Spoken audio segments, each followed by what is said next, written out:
back to a level playing field.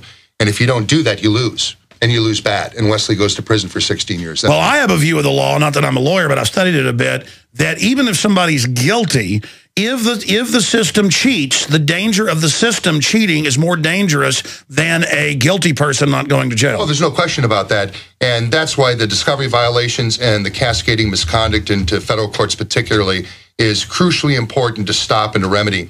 An exceptional event occurred. Judge Richard Tallman, a Ninth Circuit Court of Appeals judge after the Stevens case, issued an open letter to Attorney General Holder. Really an unprecedented event when a judge speaks to the executive branch at such a high level, and it's a public letter. And he says, look, paraphrasing, look, Mr. Holder, we have got to do something about the discovery violations, the subornation of perjury, and the misconduct that's infecting our system. We have to have clear rules. There has to be a level playing field.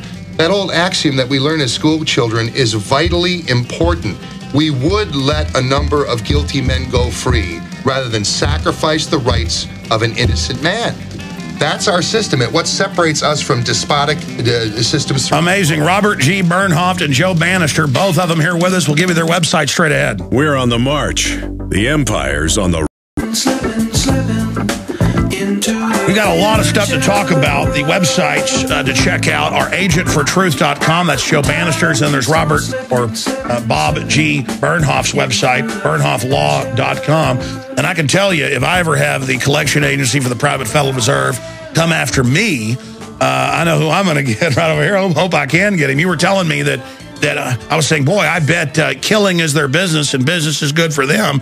I bet you trying to save people, I bet your business is just booming.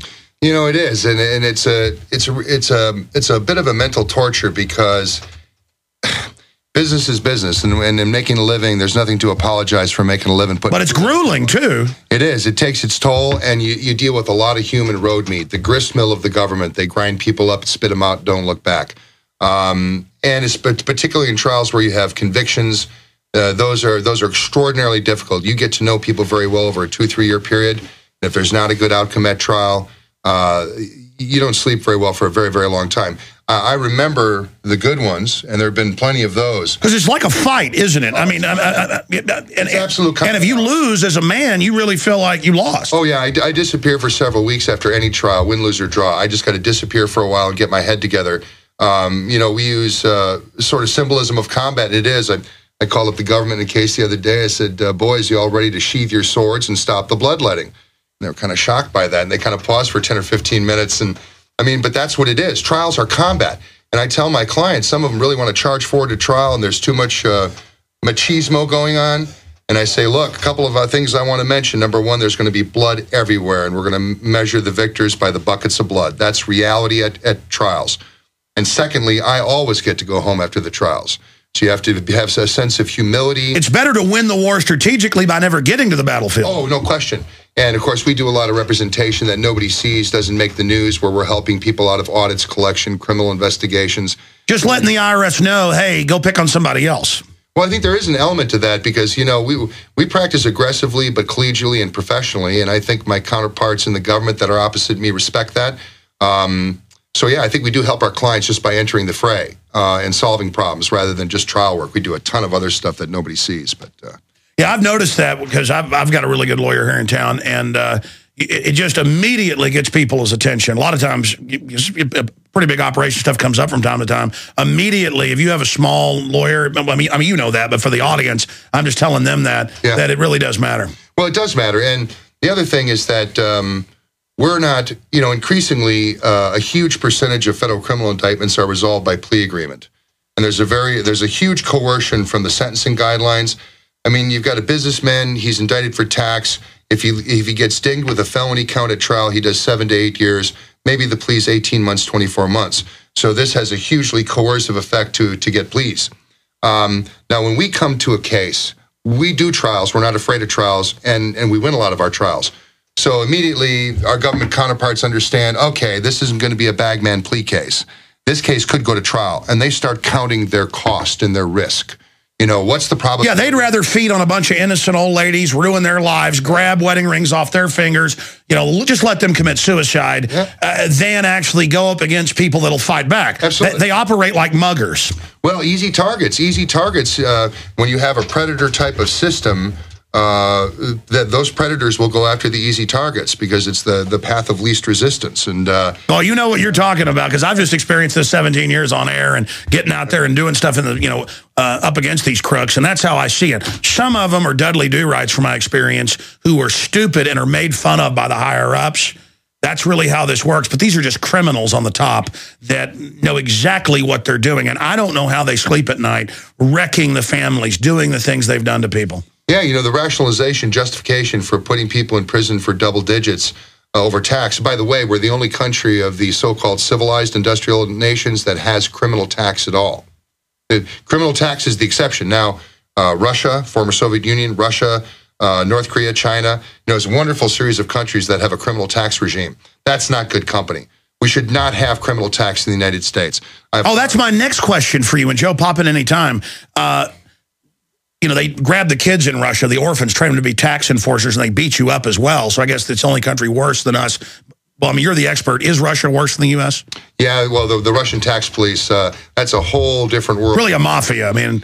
It is. But the fact is that civilized nations, truly civilized nations, do not criminalize something like tax. If you owe the government money, the government has plenty of mechanisms to get that money from you. But to put people in prison for owing tax liability or not filing the proper form. North Korea, China, Russia, Nazi Germany, not good company. Well, you know, that's the company we're in. And I argued with David K. Johnson from the New York Times about that. He was appalled by my idea that criminal tax demonstrated we were uncivilized. Well, it does. And I've argued with Nathan Hochman, former Assistant U.S. Attorney General Tax Division for the United States. He was appalled by that notion. Let me ask you a question. I want to go back to the Wesley Snipe because we got cut off by a break, then we went off another direction. But finish up on this point. Is all the criminality in government coming out in triplicate, and the fact that the IRS is giving out fake ID numbers and letting people steal and get fake returns, the illegals and all the rest of this, and then even blaming citizens when those get attached to Social Security numbers and using the fraud the IRS engaged in as a way to go grab citizens' bank accounts and things? I mean, is it making it easier for you to do your job as people begin to realize also that the ultra-rich basically have exempted themselves as well?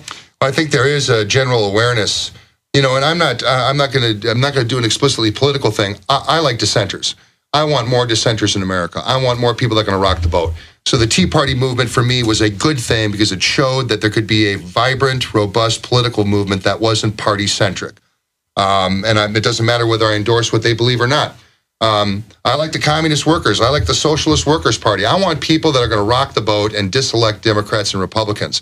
And I think there's a mood in the country of deepening suspicion. I think Congress's popularity is down around, and I'm not trying to dismiss 9%. It's really low. These are huge problems. I mean, once you lose the consent of the governed, you don't have a legitimate. You either go back to freedom or you go to North Korea. Absolutely, and that's where we're treading. But I believe that there's an increasing awakening in Americans regarding suspicion of the system, suspicion of statements by government. And I think that's positive. I have hope, I have hope that more Americans will recognize that these are political problems. They're not necessarily legal ones. We don't need more legislation. We need less. And they need to get out there and start voting for people who are going to be truly independent. Well, I agree. Anybody that isn't in the cookie cutter mold is the way to go, just because it shakes up the system. This type of tyranny depends on a very smooth road to get away, with the crimes. Let me bring this up. I also see this endless demonization of defense attorneys by media, by culture. Oh, they're the scum, they're the trash. From my experience, everybody deserves a good defense because government is the big danger. It's what killed more people in history than anything else. 262 million in the last century. University of Hawaii did a study on democide. It's the big danger. And I have found that it's the political prosecutors, because there's good prosecutors too that'll go to the wall to really get bad guys. But more and more, they just make deals and let them out. They want, I notice, these prosecutors to hammer down good people that are just trying to live their lives. And for me, that's why I thank God for the defense attorneys. And I see this move to try to demonize defense attorneys, quote, getting bad guys off. and letting it go to courts. Boy, if they do that, they've already neutered the grand jury. All we're left with is the cartridge box. Yeah, there's a lot of pandering going on from mainstream media about defense attorneys and evil defense attorneys. Seems to be a general program of defamation. The fact is that in the criminal defense realm, we're accountable in open court on the record more so than any of the civil attorneys are. They can play games with discovery and engage in litigation thuggery, while we're always accountable on the record every 30 to 60 days for what we're doing and how we're doing it. My experience with the federal criminal defense bar is generally very positive. There's exceptions to that. And I noticed you mentioned something, Alex, and I want to make a point about this. I know some really fine lawyers and fine men at U.S. Department of Justice Tax Division that I've been opposite in cases, and local prosecutors who believe in what they're doing, who follow the rules, who don't violate the Constitution and laws of the United States respecting discovery to the defense. And really, one of the things that really bothers me is all of those good men and women that are actually inside the system and are behaving with integrity, they get stroked with all of this massive misconduct. Well, that's the problem. The good people get out historically, and then the criminals create little armies that then expand and then take over. Yes, when bad conduct is incentived rather than disincentive, it does drive out the ethical and the good and the men and women that want to do a public service. Because there's bad guys out there. We live in a dangerous world. And I believe in law and order, even though I'm a libertarian, but I believe in law and order, and I'm an objective moralist. That means, and that means law and order in the government first. Absolutely. The government is the great teacher. We learn by them. If the government breaks the rules and gets away with it with impunity, what does that teach the citizen? Fish rots from the head. Absolutely. Some things roll downhill. Joe, you've been sitting here. This guy's amazing. Because I've seen him on TV before. I was sitting there looking, I see this guy all over television. He's impressive. I mean, we know why he's one of the best lawyers out there, I guess. How did you snag this guy? I guess because you're a good guy, too. Well, a month or two after I resigned from the IRS in '99, really right around the same time that you first interviewed me, I get a call from this Bob Bernhoft from Milwaukee. And, I was like a deer caught in the headlights. I just wanted to make a living to support my family and leave the IRS behind. But people were calling me and wanting to get in contact with me. So that's when I first met Bob and had no idea the extent of the monster that was out there eating people up. And so it helped me to understand that, and then I became involved in it. And of course, that's what led to the IRS, really taking a disliking to me after I left, because I was trying to get into that apparatus. Actually, I was not trying to get into the apparatus. People wanted me to come in and help the effort. No, you were drug into it. I didn't want, I had enough of the IRS, frankly. But I remember at first I was trying to get you back on the radio and stuff, and you're like, I don't know right now. I might just be a CPA. I might blah blah. But now, well, you've been with me since the beginning, Alex. I mean, I was just that was like March or who was it? Was it Media Bypass you were first in? Yeah, Pat Shannon called me. That's right. We need to get Pat Shannon back on.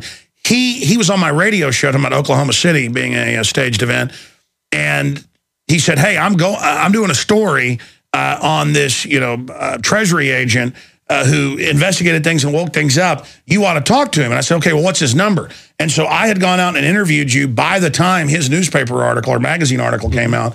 Now that my memory gets refreshed, very exciting. Yeah, that was the tax issue for 1999. But you've now been through the fire, my friend. Well, thanks to, unfortunately, you're not innocent until proven guilty. You need to find someone who can communicate your innocence. And I've just been blessed to have Mr. Bernhoft, Mr. Dickstein, people that could communicate to the jury. No, the government really doesn't deserve that reputation for honesty and integrity that you think they have. Open up your mind and listen to and look at the evidence. And that's